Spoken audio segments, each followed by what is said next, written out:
पिछले दिनों हमारे विपक्ष के नेता न्याय योद्धा राहुल गांधी जी दरभंगा डॉक्टर अंबेडकर हॉस्टल में गए थे और वहाँ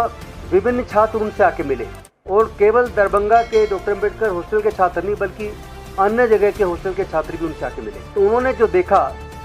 वो इतना हृदय विदारक था, दुखदायी था कि इतनी खराब परिस्थिति में अनुसूचित जाति, जनजाति, अति पिछड़े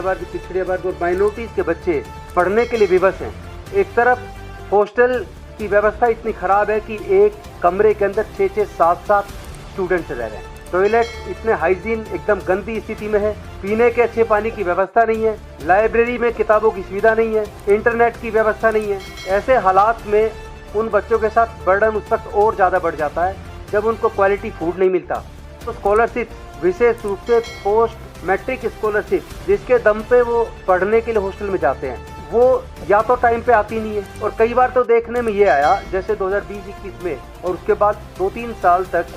जो NIC का पोर्टल है भारत सरकार का, वो पोर्टल कभी सर्वर डाउन है तो कभी पोर्टल काम ही नहीं कर रहा है। बच्चे जब स्कॉलरशिप के लिए अप्लाई करते हैं, पोर्टल पे डालने की कोशिश करते, पोर्टल काम नहीं कर रहा। एक बार कोशिश करेंगे, 2 बार कोशिश करेंगे और कई बार महीने तक सर्वर डाउन रहता, पोर्टल काम नहीं करता। उसकी शिकायत वो बच्चे करें तो करे कहाँ। दूसरी तरफ जो कॉलेजेस का प्रशासन है वो भी उतना गंभीर नहीं है, खासतौर पर SC, ST, EBC, OBC के बच्चों को और माइनॉरिटी के बच्चों के भविष्य को लेकर वो शायद इतना गंभीर नहीं है कि उसी पैसे के दम पर वो बच्चे कॉलेजेस के अंदर पढ़ रहे हैं। कई बार तो देखने में यहाँ आया कि वो स्कॉलरशिप या तो अप्लाई कर ही नहीं पाते, पोर्टल बंद, और जब तक पोर्टल खुला तब तक डेट टिकट है। भाजपा के पास बड़े बड़े उद्योगपतियों को पैसा देने के लिए करोड़ों रुपया है, पर आदिवासी छात्रों को जो उनके अधिकार का, चाहे दलित छात्रों को ST, SC सब प्लान का हॉस्टलों में पैसा क्यों नहीं दिया जा रहा है? ये पूरा का पूरा ST, SC सब प्लान का पैसा मेट्रो तैयार करने में उपयोग करा जा रहा है, बड़े बड़े हाईवे तैयार करने में उपयोग करा जा रहा है, गवर्नमेंट प्रोजेक्ट में उपयोग करा जा रहा है। पर जिन लोगों के लिए ये पैसा जो अधिकृत था, जिसको राहुल जी बार बार कहते हैं कि जो ST, SC सब प्लान के लिए